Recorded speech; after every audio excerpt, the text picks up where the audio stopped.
Hey, welcome back to Lawfully Chaotic, Season 5, Episode 16. With me, as always, are my partners in crime, Jason, the storyteller from TTRPG Academy, and Kristen from Kristen's Epic Adventures. Hello. And we have a special guest tonight, Allison from the Kids Table D&D, to talk about some really awesome things that they are doing. You may have seen Allison in working in conjunction with Nicole, Game Master Mom, who also does a lot of kids D&D stuff and released Adventures in Etheria, which is a storybook. And has she released the game yet, Allison, or is it still Not yet. It's coming close to the end of this year, hopefully. Okay, cool. Okay. Yeah, I think when we last had her on, she was still in like design phase or playtest and design. I think she was. She's in playtesting now. Yeah. Okay. And Allison also. And Allison, what's your husband's name? I don't even know. Well, my husband's name is Rick, but my partner at the kids' table, his name is Ryan Timpty. Oh, Ryan. Okay, Ryan. Okay. Yeah. Does Rick play at all? Or is he like... He plays at home, but he does not like to be on camera. Okay, fair enough. Yeah. Okay, so Ryan and Allison have also just released a game, and I'm going to let you discuss that when in just a minute. So, announcements. Jason. Oh, yeah. So my Fandelver table is posted. I posted that this week. Is a learn to play 5.5e specific, and it's broken up into 9 sessions. So that table's been posted for Saturday nights. I'm working on my new Exandria table for it's going to be either Monday night or Wednesday night. I haven't decided yet. And I am currently building a one of those the Legends of Evantris one. Neon. What's it called? Why am I drawing a blank? Because I always draw a blank when I'm not paying attention. My Discord, I believe. I take it back. That one may end up being my Monday night one, maybe. Anyways, my notes are all over the place. Kristen, you gotta remember. You always remember this shit. I do remember talking about this game, Neon something or other, and it sounded awesome and it looked really cool. And I remember the neon part as well. Yeah, because they're not actually doing their full release until November 27th. You're talking about Neon Odyssey. Yes, thank you, Neon Odyssey. Okay. Yeah. Took me a minute to catch on. Way back in my elementary school and days of playing D&D, I loved playing Star Frontiers, and Star Frontiers was the very first TSR version of D&D in space, and I've always loved the idea. Especially, I'm a big fan of Cowboy Bebop, and to me, Cowboy Bebop is D&D in space. To me, that's always been the litmus test. That and Attack on Titan has always been a big kind of thematic one for me when it comes to like D&D ones. So yeah, new Exandria table, which is going to be Age of Restoration, then Neon Odyssey, and then the Fandelver series for teaching people how to play. That's a short series, like 9 sessions. The Age of Restoration one's going to be long form campaign, and then I'm going to treat Neon Odyssey like an anthology where you just play 4 sessions and then you could either make a new character or not, and then play another 4 sessions and have like ways that they all kind of connect with each other. So cool. And I'm also building a for October. We have a local con I am going to, and I am bringing back the Monster Mash. So I will be building a 4-tiered dungeon on a table. The people will be able to come in, pick their character sheet off of the table, pick their mini, start at the beginning of the dungeon, and then the goal is to see how long you last. And then they make their way through the dungeon throughout the course of the day. And then there'll be a tiered bracket, chalkboard for people to write in there to see how far they made it into the dungeon. Cool. I always thought it would be cool for con, like to do a really quick table, like the quickest version of role playing is you set up all your minis and you set up everything on like a big table, big flat table, and all you do is you roll a d20, and the number you get is the number of rubber bands you get to shoot at your minis, and when you're not down, they're dead. You had a troubled childhood, man. No, we actually did. We used to do that at my daddy's house. We'd set up all our Star Wars figures on the pool table, and we'd flick pachinko balls at them and see. Well, now that we've got Brian's announcements out of the way, that's a lot to do. Okay. Yep, that's it. That's all I got. Awesome, Kristen. What about you? What's going on? I have both of my regular games this weekend. One of them is only every other Saturday, and one is every Sunday, but tends to sometimes get postponed when my friends have a convention to go to. But this week, the stars have aligned, and we're playing both of them. Nice. So, yeah, Saturday is my Scum and Villainy game, which has been going for quite a while. Very fun. And then Sunday is our Dragonbane game, which I also really like a lot. Nice. I know you're into both of those lately. Yeah. So it's a full gaming weekend. Awesome. Cool. And then can I share? Can I share the bombshell you dropped today? If you'd like to, sure. How many more shows can you do with us? I can do 2 more Thursdays.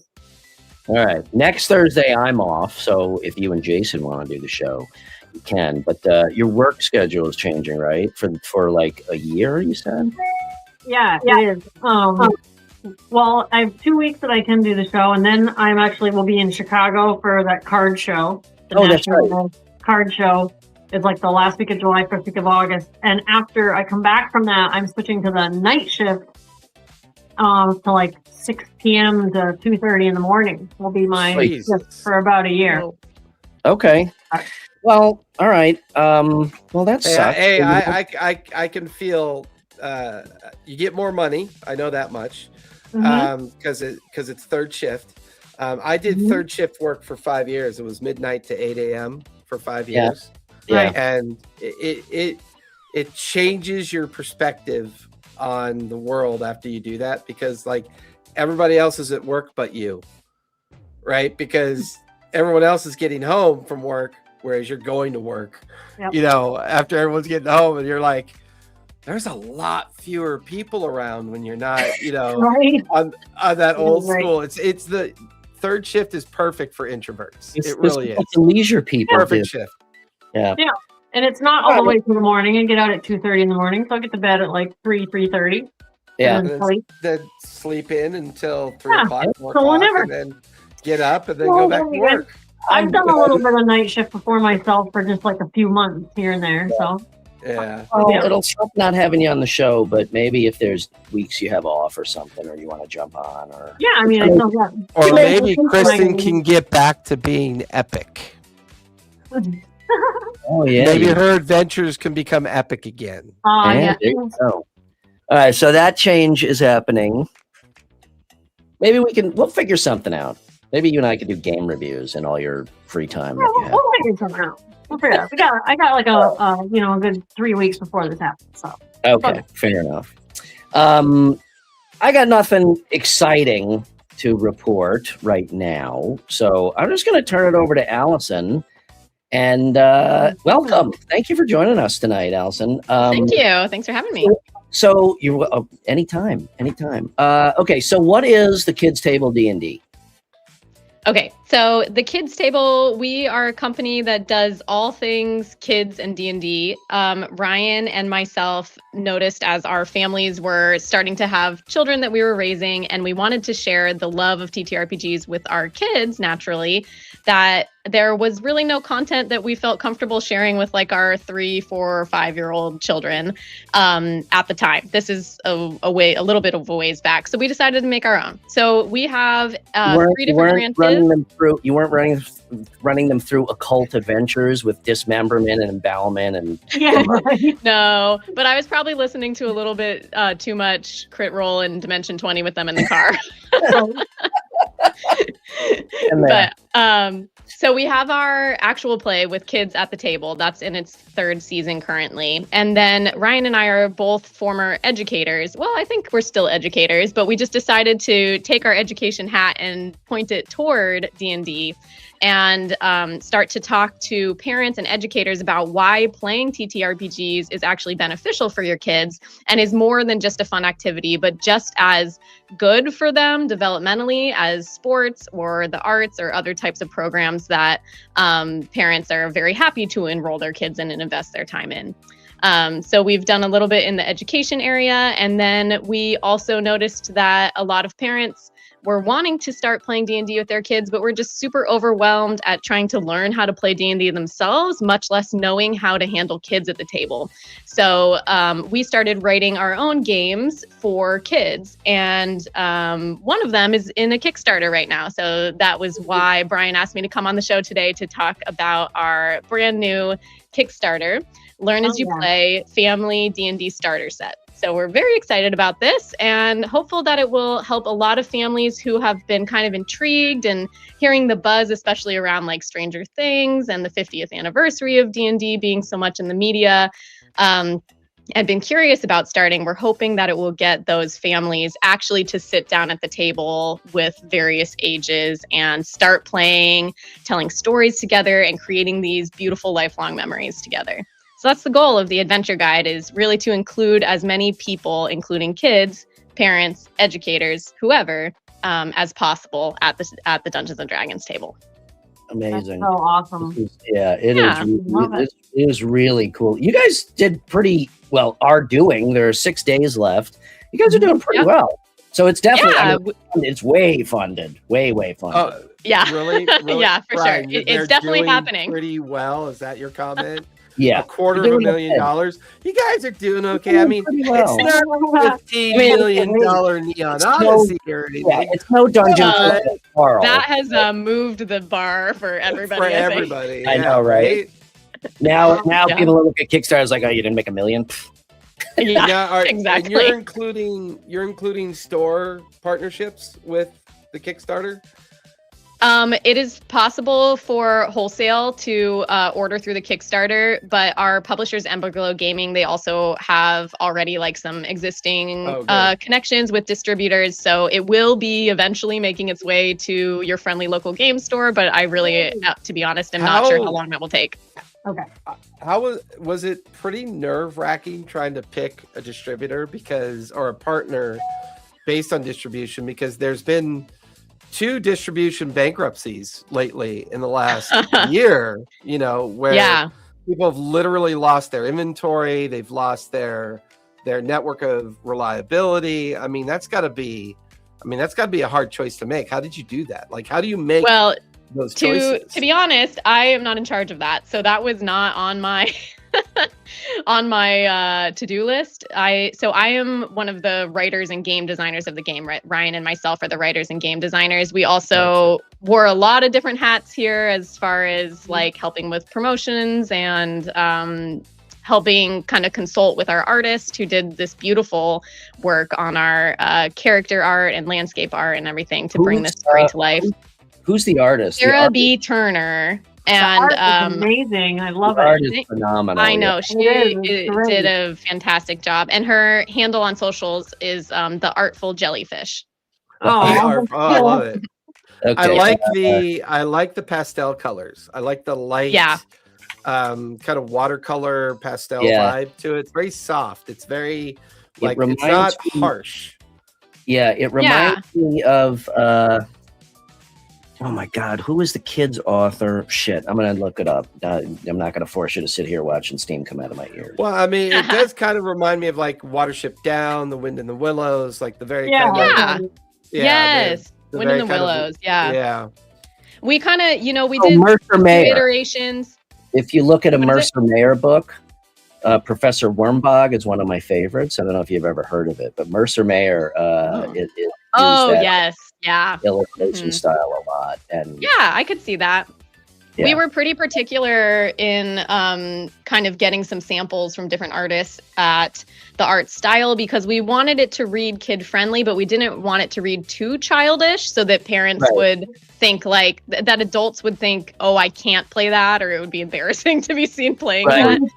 Because honestly, even though this was designed with families in mind, it's great for adult beginners too to start playing because you just jump right into the adventure and it only introduces the rules one at a time as they become relevant to the story. So you're never going to feel like you're drinking out of a fire hose, and you're also never going to feel like you're learning rules with no context to understand like how they apply in the game.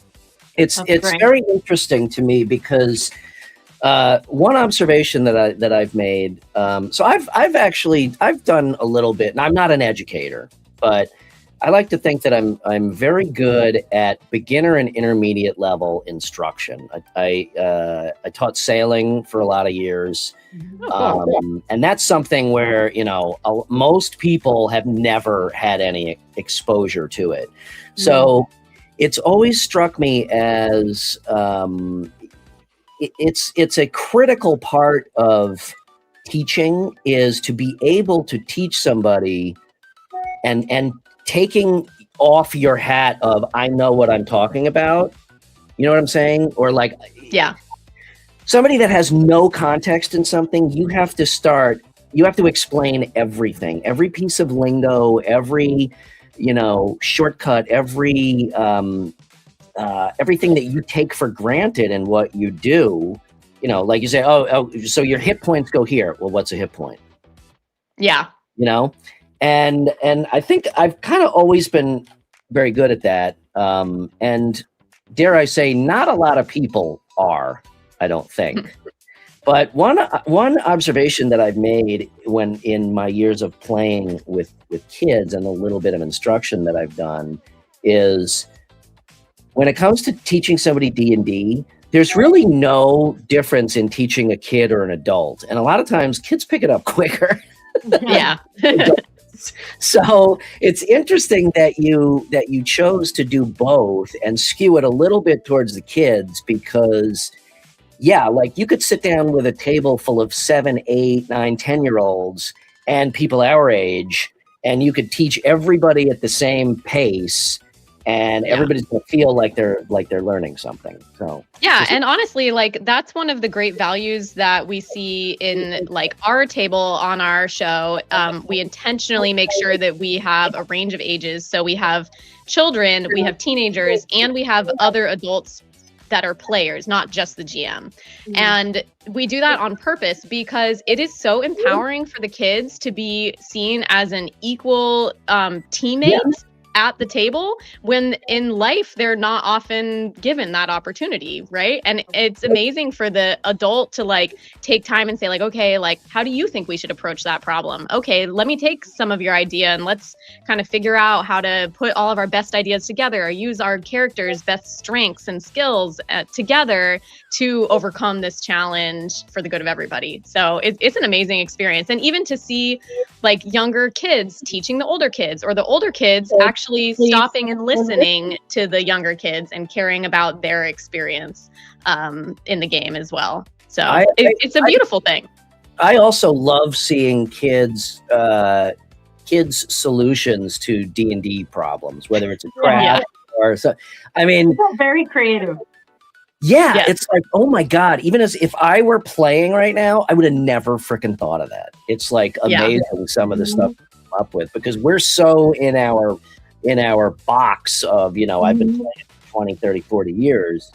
And you get kids and like, well, I'll just do that. And you're like, well, that's freaking brilliant. Yeah.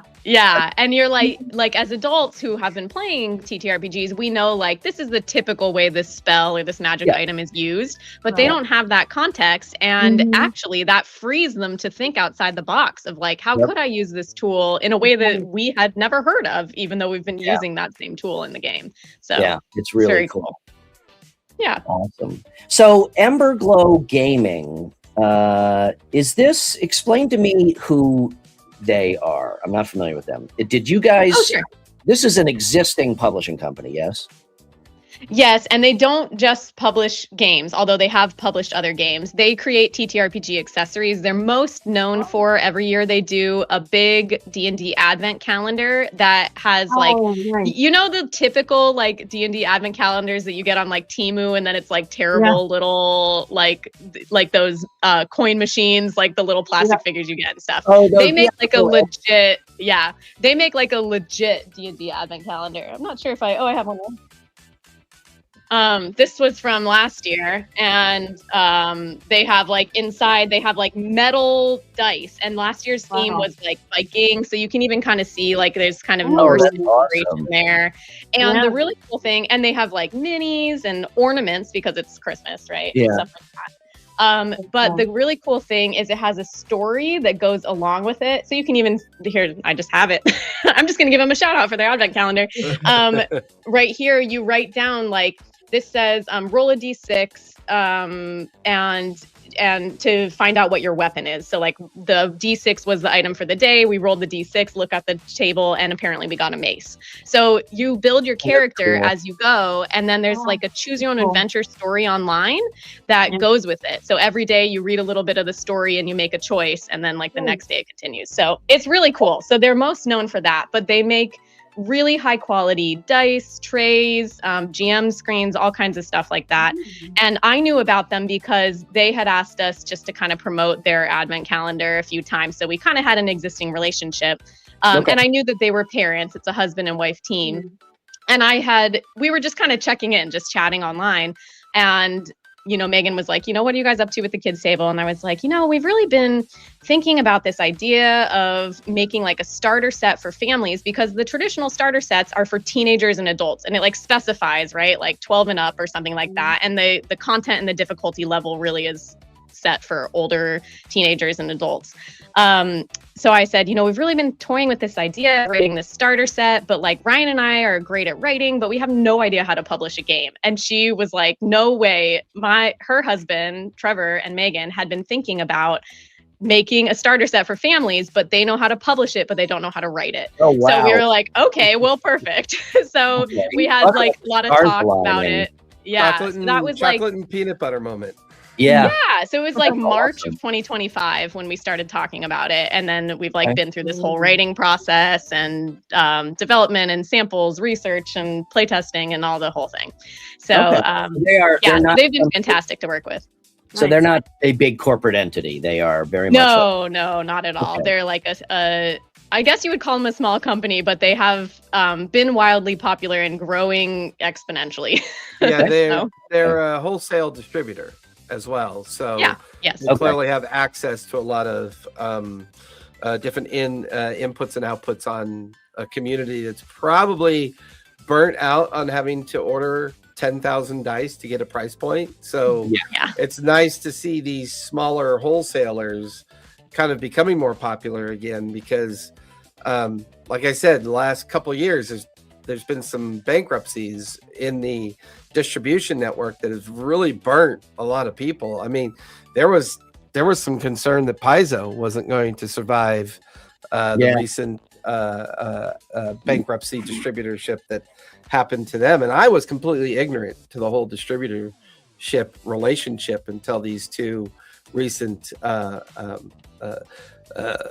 distributors went out of business. And to hear these stories about 50,000 books being kept, you just hear about entire inventories that people poured their finances, their heart, and their creativity into, and then they can't get them, and then they get liquidated in the sale. I'm just like, holy shit, they're allowed to do that. I had no idea they were allowed to do that.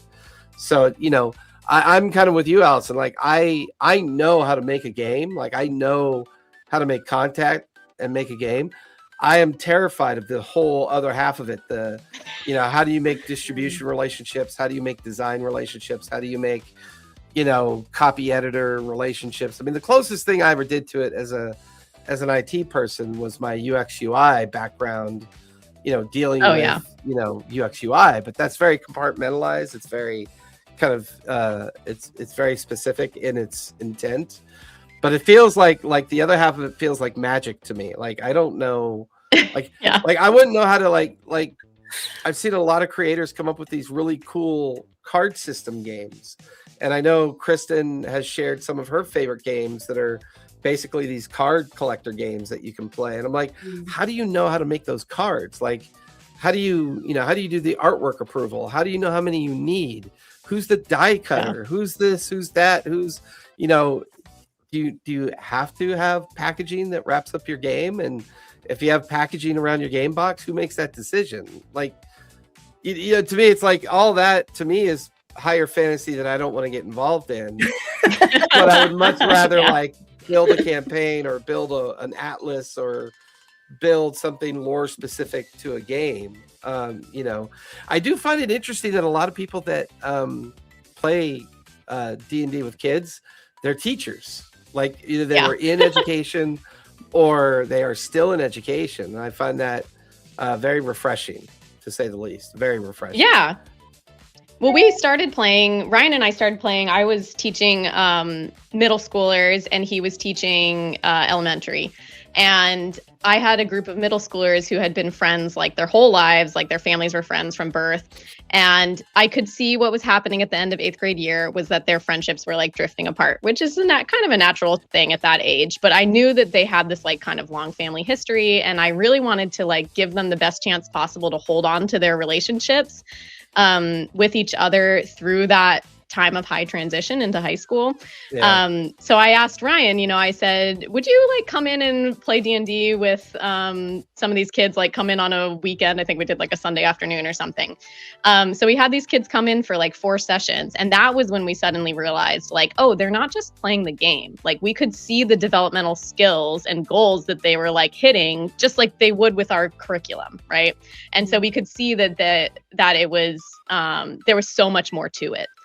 Just through that experience. We played that game in like 2018, which like sparked this idea initially. But we weren't able to like make it come to fruition until we actually like started the company in 2023.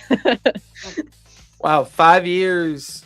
That's ooh, that's rough. Like there's a lot of him and hawing and like what ifs and do we really want to do this? Does this make sense? That's a hard mental game to play out on. It's I think one of the reasons why me and Brian have never successfully gotten together to build a game is because we're really good at picking apart other games, and we're like, oh wow, this is a lot harder than we really think it is. Like you have this idea in your mind that this shouldn't be that hard.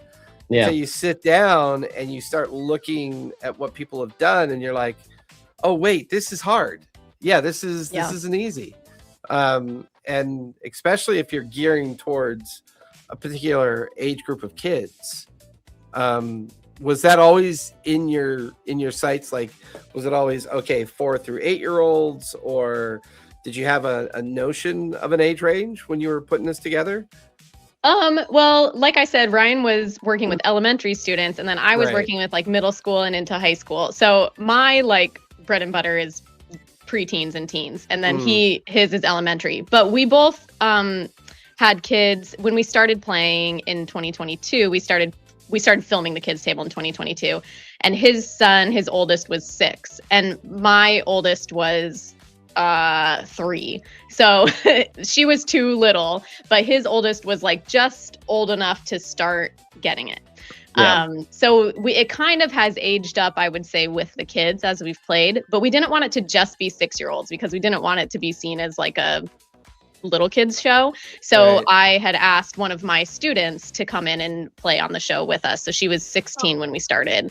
So we had like 2 6-year-olds and a 16-year-old and then 3 parents at the table. And that was kind of how it started. We wanted it to be accessible. Really, I think the target audience of the show is like later elementary, because we saw that there's so much good media out there for like preschoolers that are teaching kids how to be like good people and bring about positive change in the world, like Bluey and Daniel Tiger and stuff like that. And then once you get to like later elementary, there's not that much that has depth to it in the same way that we see like the preschool media.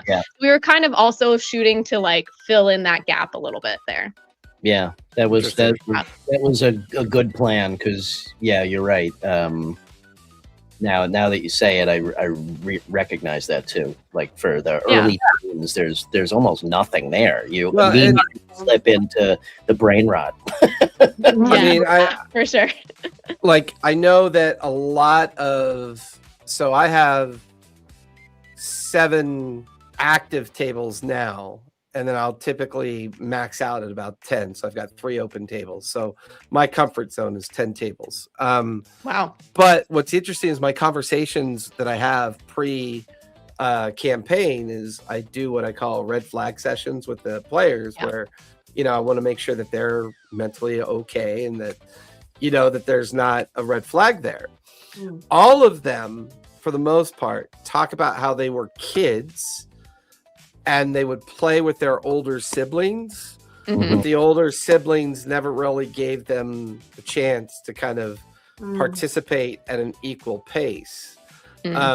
I know you guys do a lot of kids playing with parents or kids playing with adults.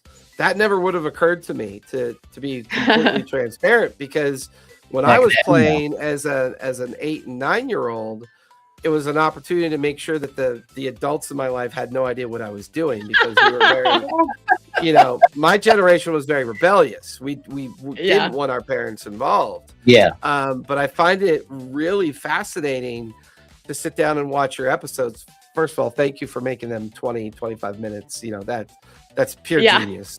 It's a kids TV show length. Yeah, I love it. It's pure genius. That's great. And for me, watching the parents and kids play together is completely foreign. So I've been watching something that I've never experienced before in my life, because it was always the same age group that played together for 40 years. So it was either us and a bunch of 9, 10, 11-year-olds, or, you know, me when I was 13 and a bunch of 13-year-olds, and when I was 15, a bunch of 15-year-olds. And even when I got into my 20s and my 30s, it was still kind of age ascendant and age dependent on who the DM's age was that was kind of, you know, doing everything. But I really wonder if I would have had a very different interpretation of D&D if I was playing with parents or adults as a kid. Like I don't know how to skew that, other than I get to like experience it from time to time when I watch you guys play.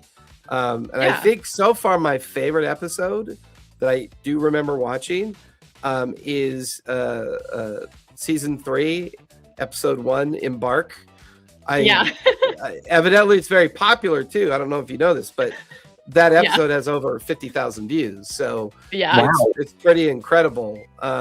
And I remember watching that episode, and then I think I took a break about halfway through, and then I finished watching it later on in that night. And I was like, that was a complete learning curve for me, watching these kids interact with adults, and the cohesion, the empathy that burbles to the surface. Like my generation wasn't taught to be empathetic. We were taught that if you fail, you're a loser. And, you know, and here we have this table of adults and kids for the first time in forever, like solving problems with equal understanding of participation. And I absolutely love that. I'm fascinated by it. Yeah. Well, thank you. And I'm very impressed that you remember the name of the episode. He's very detail oriented. He's good. Yeah. But, I think you're right.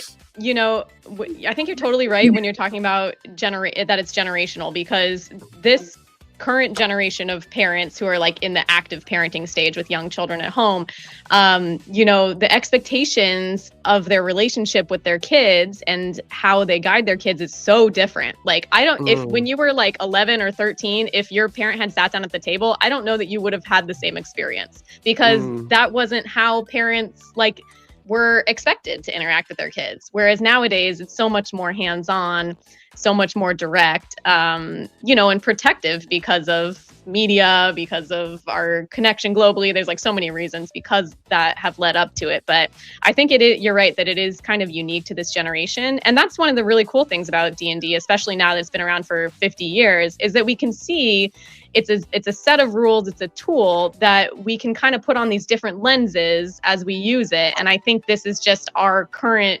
generational familial lens take on this same game, which looks very different than it did back in the 70s or the 80s. Right. And I think it's, as I'm thinking about it, I wonder how much Stranger Things has impacted that, because, for us, like, that didn't make a huge difference because I think all of us were playing before that came out. But for people who weren't familiar with D&D until they watched that, that's how they know it, right? Mhm. And in the show, it starts with just kids the same age playing together. But over the seasons, if you've watched it, the original crew, the main characters, kind of start playing with older kids, like the older high schoolers in their Hellfire Club, who are kind of like bringing them into the club. But then you see them start passing it on to their younger siblings and bringing in like Lucas's little sister and bringing in like this next generation, even though they're only like 3 or 4 years younger, into D&D. So you are seeing it mix more than probably would be historically accurate to the times that they were living in. I don't know that would have necessarily happened. So maybe it is like a model. And, I've appreciated too that they've had, they are showing more female characters playing D&D than probably would have also been historically accurate at that time. And I went crazy when at the end, the little sister became the GM. I was like, no way. Like, this little girl gets to be the GM. That just like made my childhood heart. I would be afraid to be a player at Erica's table. Right? Yeah. I think it's, but also thrilled. I think we're the first generation. Our parents' generation, was coming off of our grandparents' generation. And I think that the bulk of their lives were still very regimented and still very stereotypical. You were a kid, now you're an adult, and you grow up and you do adult things. Our generation, I don't think ever really grew up. I mean, I got more in my house than I ever did when I was a kid, right? Mostly because I have the money to buy them myself now. But, D&D, Legos, video games, tabletop games. It's like we want to, at some point, it became okay to continue to do those things that you enjoy throughout your life. And we're the first generation, I think, that really wants to experience that with our kids. And it's just, I mean, like one of the biggest pleasures for me was the first time I got Oscar at the table to play D&D. Like, oh my, I mean, my parents would never have even thought of, and my parents were great. Don't get me wrong. It wasn't like, go in the basement and do your shit. If I ever asked them to sit down and play D&D, they would be like, no. So it's just an interesting observation. I do have a question though. This goes back to, you guys said you started 5 years ago, you started Kids Table, right? No, well, in 2018, we played with our students, and that was kind of what sparked the idea as our kids were young and growing up. We started filming in 2022, and we started publishing the videos at the very end of 2023. So we're in our 3rd season now. Okay. Because Jason, you made a comment that, there's a lot of anxiety that comes into, taking on an endeavor like this in terms of the decisions that are made and following through with it and whatnot.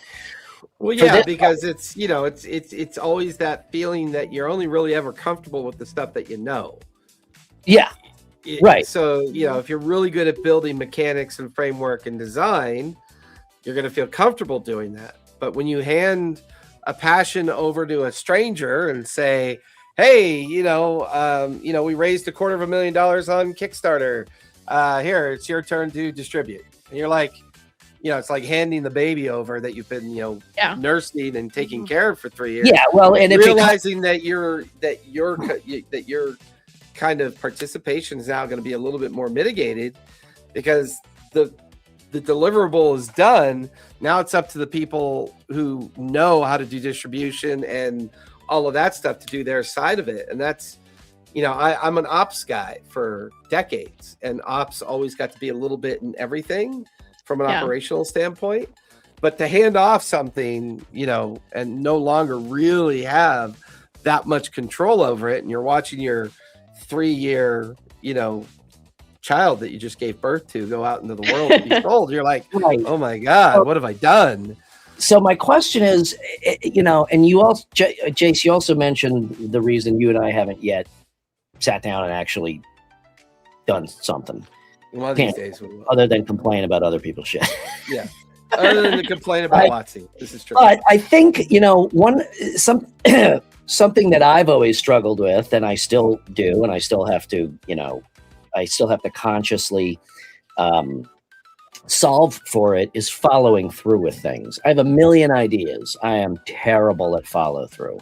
When I'm working with other people that are really good at follow through and keeping things going, that's my best. That's when I do my best work. And that's the best environment for me, is collaboration. So I think that, part of the fear of an endeavor like this is that realization that, yeah, I can do this part, but oh my God, I don't know anything about the publishing, and it just kind of never happens. And I think for me, a big, huge part of that is just focus. All of the stuff that I do within this space so far is still side business. Okay. And I think for to accomplish something like this, you've got to have the focus, and it has to be your main thing. Was that the case for this, or was this like a side thing? How did that come about? No. So Jason had mentioned like, oh, it was 5 years between our idea and starting the company. Yeah. That's because Ryan and I were the breadwinners of our respective families at the time, working full time, had little kids, little like babies and 3-year-old or whatever. And we just couldn't do it. And so what happened is a few years later, both of our spouses kind of transitioned into becoming the main breadwinners of the family. And we still had little preschool age kids. So we both ended up kind of suddenly becoming stay-at-home parents temporarily. Okay. So I looked at Ryan and I said, hey, this idea that we've been talking about, wouldn't that be great if we had infinite time? We want to do this thing. I was like, it's now or never, because we knew there was kind of a ticking clock before we'd have to, once the kids are kind of in school and stuff, we'd have to be making money for the family. Yeah. So I was like, hey, let's try to do this now. So when it started, it was like nap times, and anytime our kids were in activities, we'd have our laptops and be working on it and stuff, and just filling in the gaps. But Ryan and I have been really good friends for a long time. So it's nice, we're co-owners, co-founders of the company. So we understand that our families come first, that we're both the primary parent in the family. So if a kid is sick and has to be picked up from school, that's it, right? And we understand and we cover for each other. Like right now, Ryan is on vacation with his family. So I'm kind of holding down the fort this week. I'm going on vacation next week with my family, and he's going to hold down the fort. So we have this understanding. So it's kind of just filled in the gaps as our family's needs have changed, but we want it to be our full-time job. So that has been the goal. And this is not to suggest that being a parent is not a job. Trust me, I know. Oh, yeah. But, yeah. But you did not have you didn't have your main job standing in the way of this. When you had the time to work, this was your work. Is that? When we had the time to work, yes. Although I will say that kind of transitioned. Both he and I substitute teach now, like 2 days a week. So we have like that part-time job, and then the kids table, and like the main thing is parenting, and then part-time job, substitute teaching, and then fill in the gaps. Everything else is the kids table, basically. Does the Kickstarter make it feel more real? Yeah, I mean, we have had trickling income, building, but it does make it feel like, okay, like maybe this could be viable as, our profession. But I mean, are we going to pump out a Kickstarter every year at the same level? No. So why not? Well, it took us over a year. I think all in all, it's going to take 2 years by the time we're done with like final revisions and everything. So I think maybe we've talked about maybe 3 of them in 5 years, but I don't know. We'll see. All right. Fair enough. Well, yeah. But what this is going to do is allow us, we're going to take we don't get all that money, right? That you're seeing on the Kickstarter page. We get a little bit of it. And we're going to invest some of it in being able to grow the company. We'd have to, or it'd be stupid not to, right? So we have a contract editor who does the initial video draft cut. So she takes our 2-hour session and she cuts it into episodes for us. And then Ryan does like all the animations and overlays and the fine tuning and all that. What we need is like a podcast editor. So we're going to like hire a podcaster. So we're going to be able to like outsource like some things with this money that will free us up to do more. So that's the goal. And obviously to, deliver people. The game. Oh yeah. Wait, what? That is the priority. Yes, we won't forget about that. Have you ever used pixel dice in your game? I'm just kidding. Oh boy.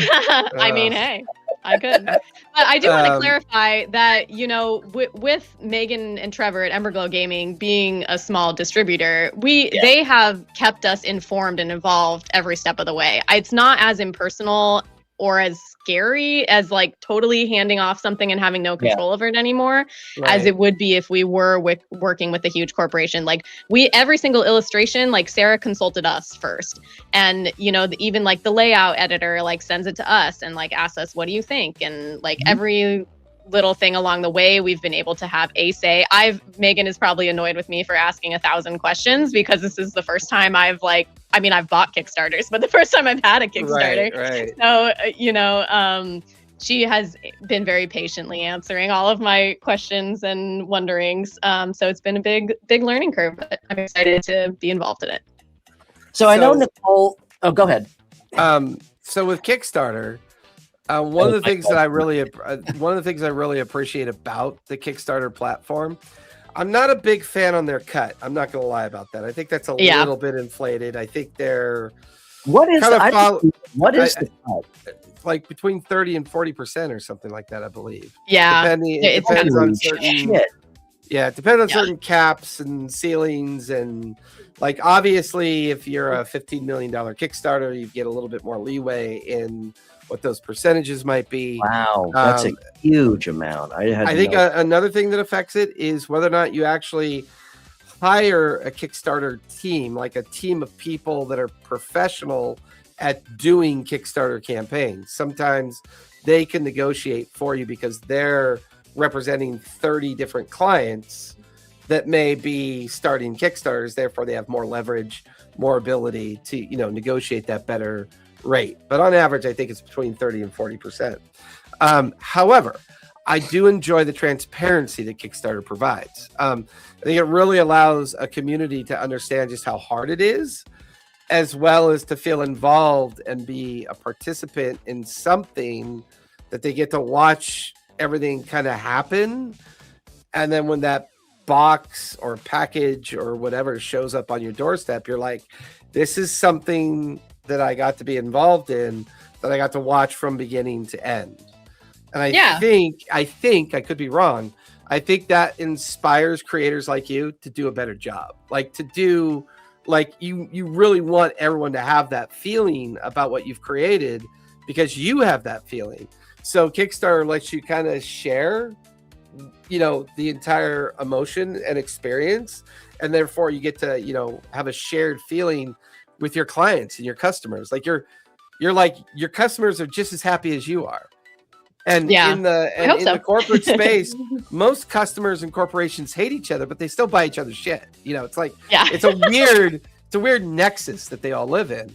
But watching Dungeon Master Mom get excited about her book, and Kickstarter really was there, and it really allowed that excitement to be shared across multiple, communities and personalities. And I can tell by the work here. I mean, $250,000 is nothing to scoff at. I mean, that's success. That's amazing success for a first time at going into Kickstarter. And I really think you guys have kind of hit that emotional connection between kids and adults wanting to play with each other at the game, at the table. And I think it resonates. I think you've struck a chord with this. Just like Dungeon Master Mom struck that chord with handling kids, or sorry, Dungeon Master Mom, Game Master Mom. Game Master Dungeon. You know what? Yeah. If you have You more than changed your 3 name. names, He's detail oriented, but he's also got dementia. So yeah. The name Aw. factor always gets me. But I just love the idea that because kids can go to Kickstarter and see what's going on. Like, I mean, they're aware. They know, they know what's going on. So that's the one part of the platform I like. I'm not a fan of their cut. Just saying. But I do appreciate the transparency of it. I think it really helps. Yeah, I mean, that definitely was a consideration when we talked about, how to do this, but it's just the reach is so much larger, like a lot of independent, a lot of people who write games or write books will publish independently, or they'll run it on, like BackerKit takes a smaller cut, right? But they have less people on the platform. So, there's a lot of different ways you can do it, which is cool that there are options for putting a higher percentage of the money in the pocket of the writer or the designer, but then you're just not getting it to as many people. So Ryan and I have always taken on the view, like we started with digital games where it's just like a PDF, right? That you can look at on your computer or print it. And it's on DM's Guild. And, we talked about like, what do we set for the price? And we were like, do we want more people to be in more hands, played at more tables, but we're making less money? Or do we want to make more money and have it at less tables? And we've always erred on wanting to make it at more tables.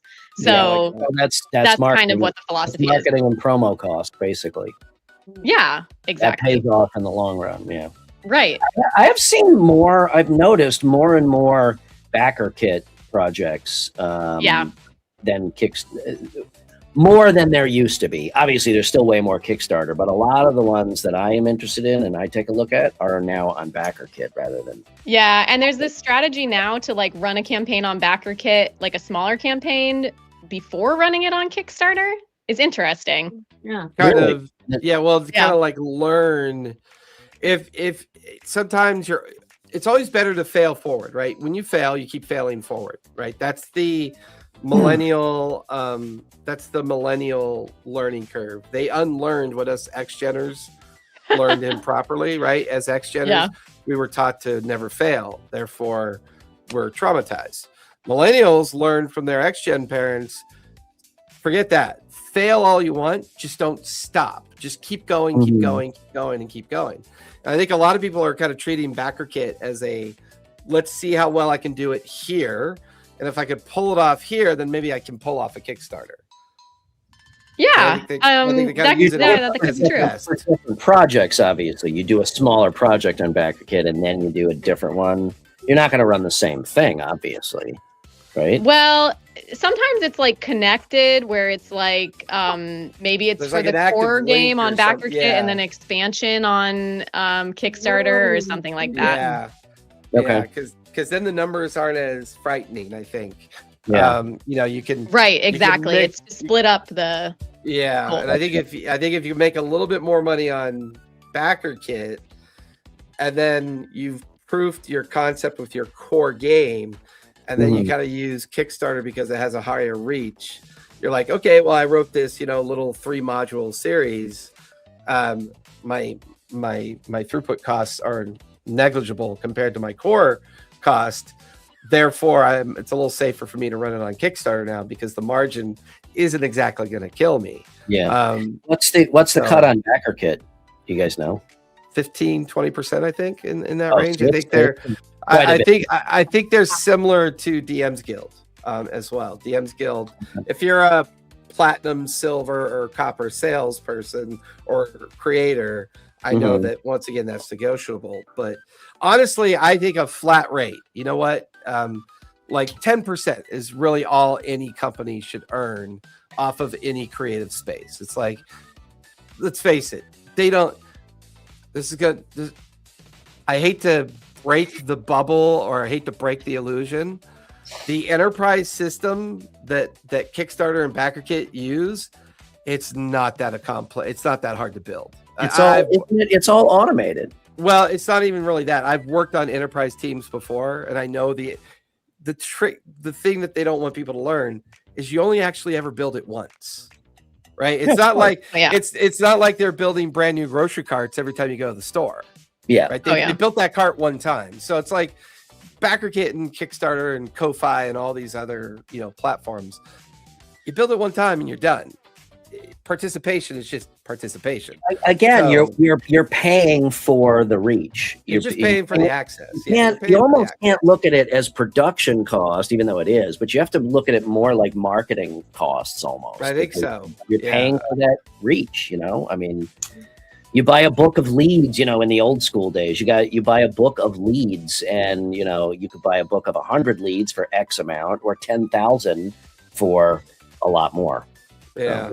So what's next for Kids Table? What's your roadmap? Do you guys have a roadmap? Do you have an idea of what you want to do next?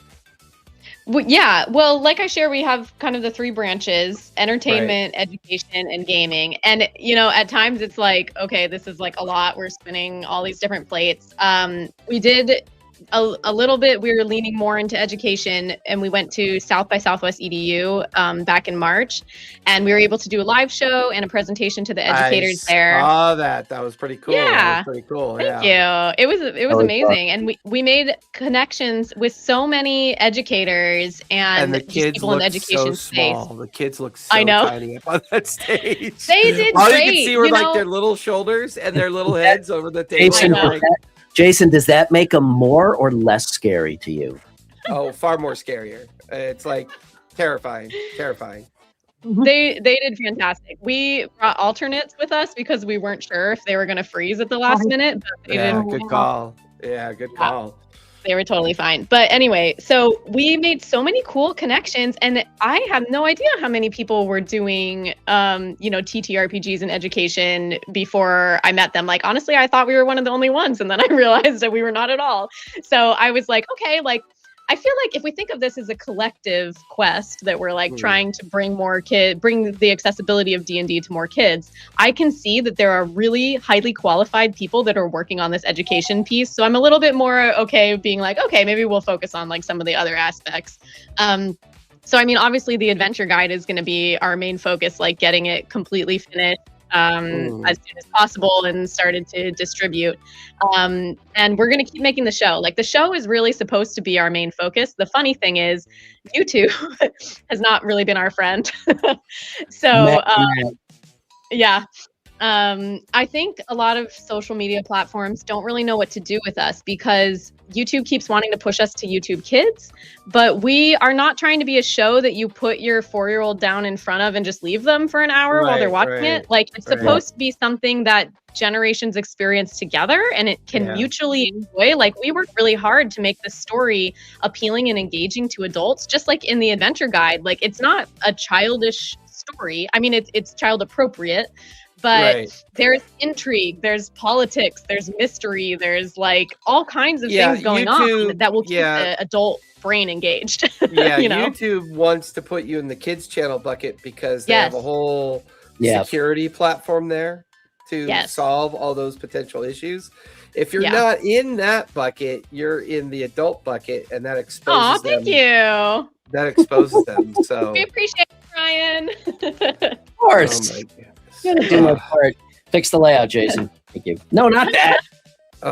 Always one-upping. Always one-upping.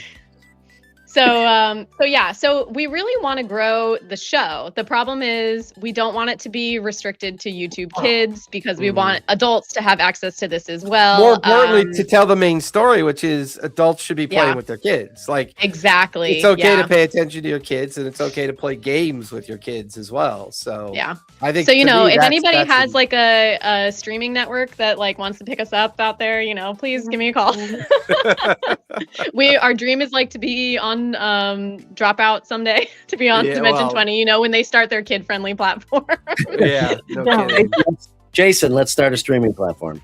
No. Hey, there you go. No, So the show is really, the main thing right now. And we're hoping to be able to pick up the pace. And I mean, ideally, I don't know how far this is in the future, but we want to be able to, like Dimension 20, run different campaigns. They had Fantasy High going, but then they also had Fae and Flowers and some other different series kind of sprinkled in there, and then they'd return to Fantasy High, right?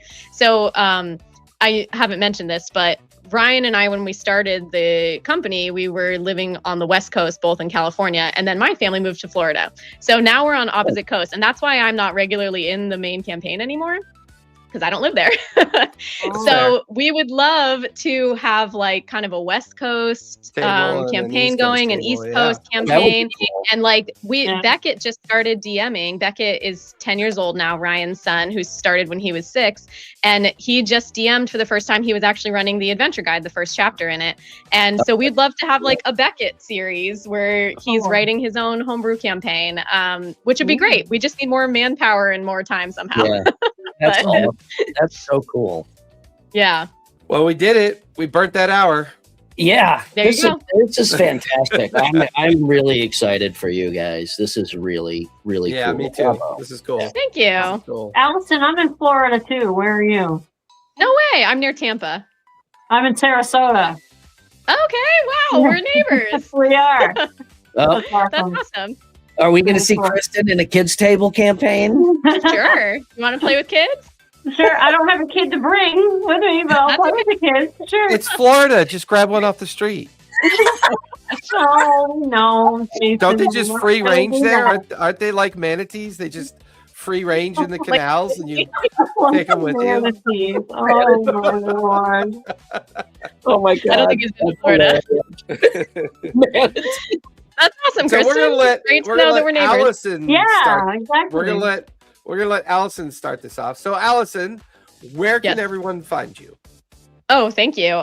You can find us at the Kids Table D&D on YouTube, Instagram, TikTok, and you can also find us at www.thekidstabledd.com.